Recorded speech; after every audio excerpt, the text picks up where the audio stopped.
మనకి tiger Trump అని చెప్పి ఈ నేవీ విన్యాసాలు జరుగుతాయి. అంటే వాళ్ళు ఎక్సైజ్ లాంటివి ప్రాక్టీస్ చేస్తారు. ఇది ఇండియన్ నేవీతో పాటు యుఎస్ సంబంధించిన నేవీ వాళ్ళు కూడా పార్టిసిపేట్ కంబైన్డ్ ఆపరేషన్ ఇది. దీనిలో భాగంగానే మనం ఈరోజు బందోబస్తు ఏర్పాటు చేసుకోవడం జరిగింది.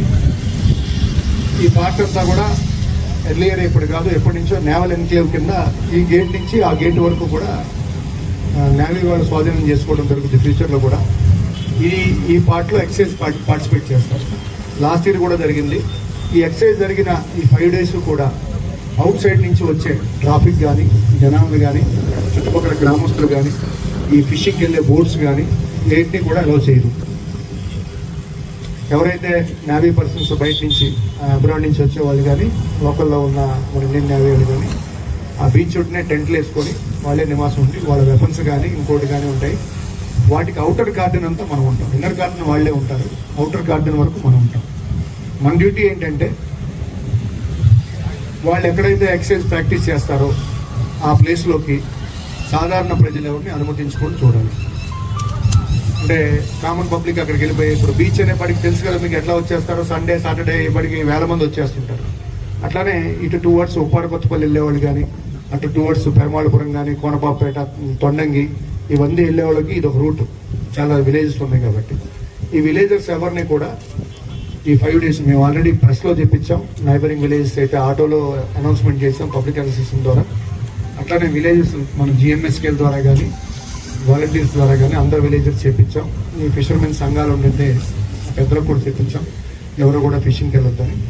మనతో పాటు మనమేమో అవుట్ సైడ్ కార్డ్ని ఇట్లా ఉంటాం. సీషోర్ అంతా కూడా మన మెరైన్ పోలీస్ ఉంటారు. అంటే సీలోంచి ఎవరన్నా ఫిషింగ్ బోట్లు కానీ ఇట్లాంటివి రానికుండా వాళ్ళు కూడా పెట్రోలింగ్ ఏర్పాటు చేసుకొని వాళ్ళు చేస్తుంటారు. ఈ ఆపరేషన్స్ డే అండ్ నైట్ జరుగుతాయి. ఈరోజు అర్ధరాత్రి నుంచి కమిన్స్ అవుద్ది. ఈరోజు అర్ధరాత్రి నుంచి అంటే మనకి వాళ్ళ ఇన్స్ట్రక్షన్స్ ప్రకారం ఈరోజు మిడ్-నైట్ అని చెప్పారు. మళ్ళీ కొద్దిసేపు అయిన తర్వాత కమ్యూనికేట్ చేస్తూ ఉన్నారు. బహుశా నేను అనుకోవడం అయితే ఎర్లీ అవర్స్ 5 o'clock దగ్గర నుంచి మనకి షిఫ్ట్ స్టార్ట్ అవుతుంది. ఇందులో 2 షిఫ్ట్ల కింద ఏర్పాటు చేయడం జరిగింది మనం వెళ్ళడానికి. ఒకటి 7 to 1 షిఫ్ట్ షార్ప్. అంటే ఫస్ట్ రోజు మటుకు 7 అంటే మళ్ళీ పబ్లిక్ అంతా పాస్ అయిపోతారు. కానీ ఫస్ట్ రోజు మటుకు 5 o'clock, రేపు మటుకు 5 o'clock పెట్టాం. రేపు మార్నింగ్ అంటే మిడ్-నైట్ నుంచి అయితే మనం మళ్ళీ ఇబ్బంది పడతామన్న ఉద్దేశంతో వాళ్ళని కన్విన్స్ చేసి ఎర్లీ అవర్స్ 5 o'clock నుంచి పెట్టాం. ఎవరైతే రేపు మార్నింగ్ ఫస్ట్ షిఫ్ట్ వస్తారో వారందరూ కూడా ఉదయం 5 గంటలకల్లా వారి పాయింట్లో ఉండాలి. మీరందరూ పాయింట్లు చూపెడతారు. మనకి స్ట్రెచ్ అంతా కూడా ఈ ఎక్సైజ్ జరిగే స్ట్రెచ్ అంతా కూడా హార్డ్లీ ఒక 3.5-4 kilometers ఉంటుంది. మనకి అందరికీ లైట్ హౌస్ ఐడియా ఉంది కదా. అప్పుడు ఆ జంక్షన్ పెట్రోల్ బంక్ జంక్షన్ అక్కడ స్టార్ట్ అవుతుంది. మెయిన్ కట్ ఆఫ్ అక్కడ స్టార్ట్ అవుతుంది. అక్కడ లాస్ట్ ఇయర్ కూడా ట్రాఫిక్ వాళ్ళు చేశారు. ఇద్దరు ట్రాఫిక్ వెళ్ళే 2 షిఫ్ట్లు చేసుకుంటారు. 2 షిఫ్ట్లో మీరు చూసుకుంటారు. మీ ట్రాఫిక్ సిబ్బంది ఉంటారు.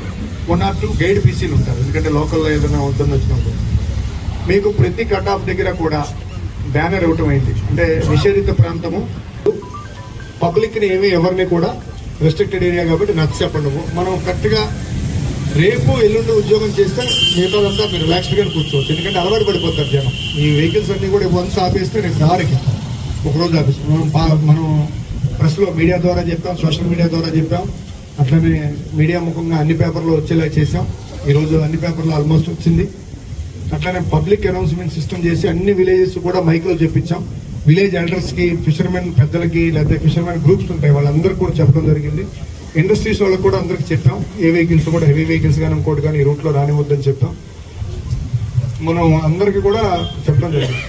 వాళ్ళ అనుమతి లేకోకుండా మీకు ఆ నేవీ ఎవరైతే పాయింట్ ఇన్ఛార్జ్లు ఉంటారో ఆ నేవీ ఇన్ఛార్జ్ ప్రసాద్ గారు ఉన్నారు.